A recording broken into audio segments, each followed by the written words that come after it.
Bienvenue chez Feu Vivant. Nous sommes importateurs et installateurs des poêles Venoven et Tikka. Les 9 règles d'or pour bien entretenir votre poêle Venoven. En règle générale, et ce une fois par an, il est recommandé, juste avant la saison de chauffe, d'inspecter et de nettoyer le poêle et son conduit de fumée. Pour profiter au maximum de votre poêle Venoven, il est important de suivre les 9 recommandations suivantes.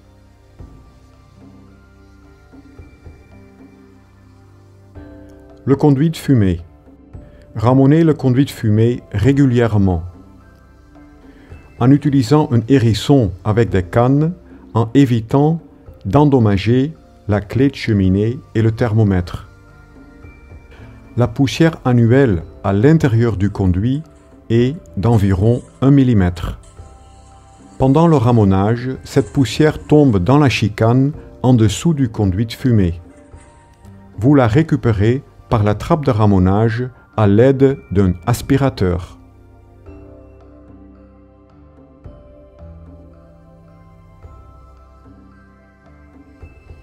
Le nettoyage intérieur du poêle. Ouvrez les trappes de ramonage, le cendrier et la porte du foyer. Aspirez tous les cendres ainsi qu'entre les cylindres dans le foyer avec un aspirateur. À l'aide d'une lampe, vous pouvez mieux voir si toute la poussière est évacuée. Une couche de 1 cm de poussière sur le fond du poêle par an est normale. Pendant cette opération, ouvrez le bypass et la clé de cheminée pour minimiser le risque de poussière dans la maison.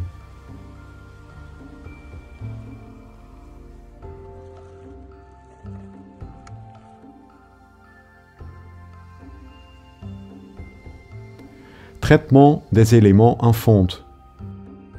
Nettoyez l'intérieur des trappes de ramonage et la porte. Dans le cas d'un dépôt de rouille, traitez ces endroits avec un chiffon imbibé d'une petite quantité d'huile de cuisine. Pour faire briller la fonte noire, appliquez une petite couche sur l'ensemble.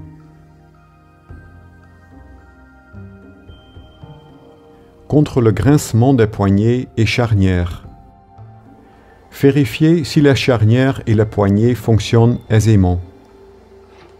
Dans le cas contraire, mettez une goutte d'huile sur la pièce en friction.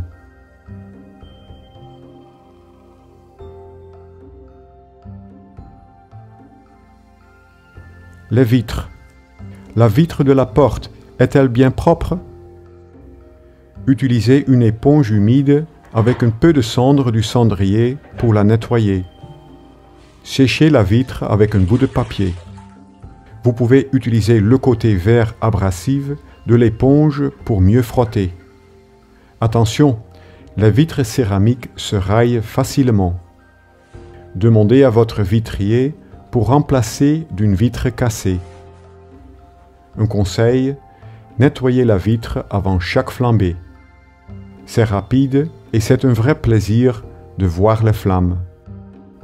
En effet, voir celle-ci est bon pour le moral et évite l'état dépressif.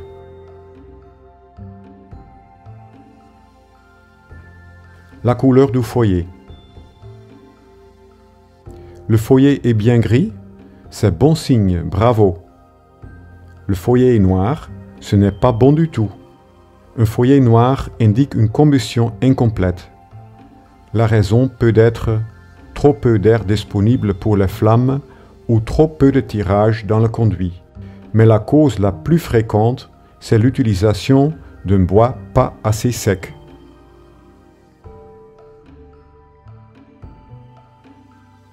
Faire sécher le bois de chauffage sous un abri bien ventilé.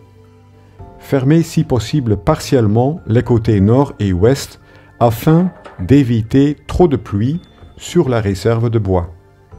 Coupez et fendez le bois de chauffage avant son stockage. Séchage du bois tendre, au moins 1 an. Séchage du bois dur, au moins 2 ans. utilisez le bois tendre plutôt à mi-saison et le bois dur en hiver.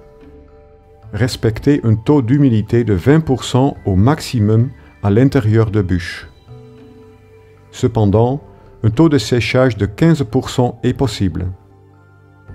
En résumé, plus sec est le bois, plus le rendement est performant, avec en plus un allongement de la durée de vie foyer.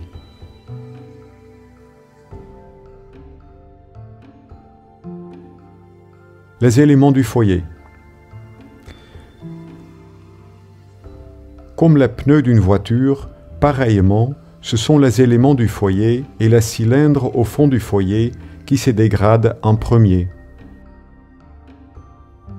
Si vous suivez à la lettre ces 9 règles de base, en utilisant bien votre poêle, le remplacement des éléments du foyer sera retardé loin dans le temps.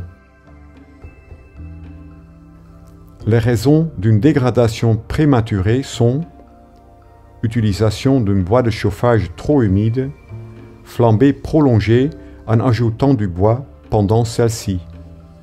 Généralement, le béton réfractaire peut résister à des températures allant jusqu'à 1400 degrés Celsius sans souci. Mais ce dernier se porte mal les chocs thermiques. Ainsi, faut-il absolument chauffer et laisser refroidir lentement les éléments réfractaires du poêle. Les petits éléments du foyer sont aisément remplaçables par la porte, donc sans démontage du poêle. Commandez les éléments endommagés directement à feu vivant. Vous pouvez les échanger vous-même. Le séchage du poêle. Avant chaque saison de chauffe, chauffez le poêle Venoven lentement en augmentant le chargement successivement. Par exemple, jour 1, 33% de chargement de bois. Jour 2, 66% de chargement de bois. Jour 3, 100% de chargement bois, soit une flambée entière. Ainsi, les éléments en béton réfractaire et toute la masse thermique de votre poêle évacuent lentement l'humidité accumulée. Si vous suivez bien ces recommandations, votre poêle Venoven vous servira très longtemps. Nous vous souhaitons beaucoup de plaisir avec ce poêle durable et économe en bois.